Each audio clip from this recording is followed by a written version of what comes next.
The Mountain. From the Liber Chaotica. The Book of Khorne.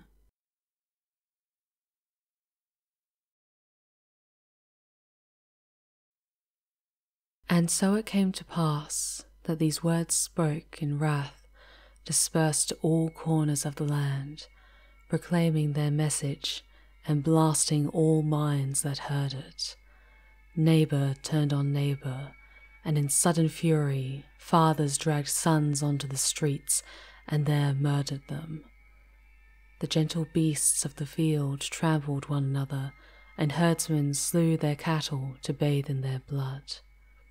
The kings and princes of the land fell to fevered imaginings, adorning themselves with armour and weapons, and demanding a throne made from the bones of their kin.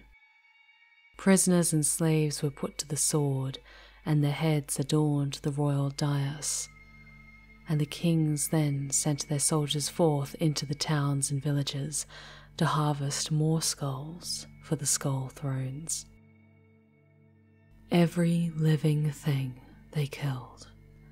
All that drew breath was culled from the earth, which in turn was fired and the walls tumbled down, so nothing could there live again. When the earth was made as mud by the lifeblood of innocents, and wild creatures roamed the deserted lands, drinking marrow from the bones of the dead, the kings and princes turned their armies outside their hollow kingdoms to wage war against each other.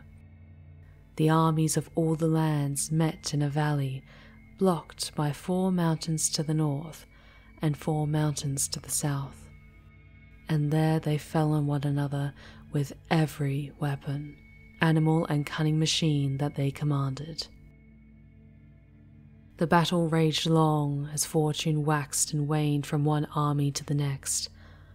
For 8 days and 7 nights the warriors of the lands pushed and heaved and stabbed and slew. The kings released their hunting dogs that harried and bit and gorged themselves on hot flesh. Terrible horsemen, on steeds clad in steel, charged again and again.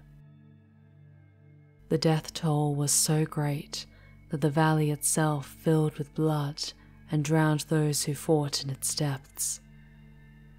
The soldiers in battle hungered and consumed the fallen and drank their blood to quench their thirst, while the kings themselves ate only the flesh from the heads brought to them.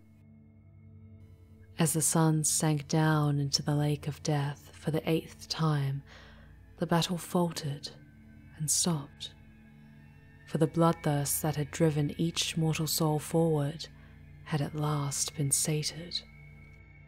The armies could fight no more, and there came a great wailing from the valley as every soldier lifted his voice and cried out for release, for victory, or for the strength to carry on. A multitude raised their shouts to 1,000 empty gods, and none replied. For the true God had heard his servant's cry, and its answer was one of bloodlust, power, and awesome violence. From the boiling blood sea rose 8 mighty creatures, each with the heads of dogs and the bodies of lions, and each one yoked with great chains of brass. They climbed forth each mountain, and behind them dragged upwards a new mountain from the sea, a mountain of bone and skulls that reached fully 10 times the height of the 8 peaks around it.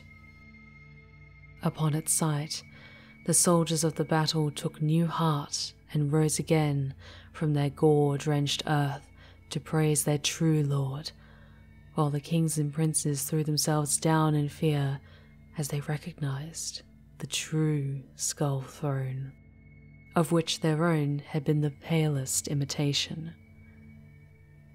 And atop the very summit, the embryonic god screamed his name in a birth cry that echoed and crashed from peak to peak and drove the cowardly mad, even as it strengthened the worthy beyond mortal effort.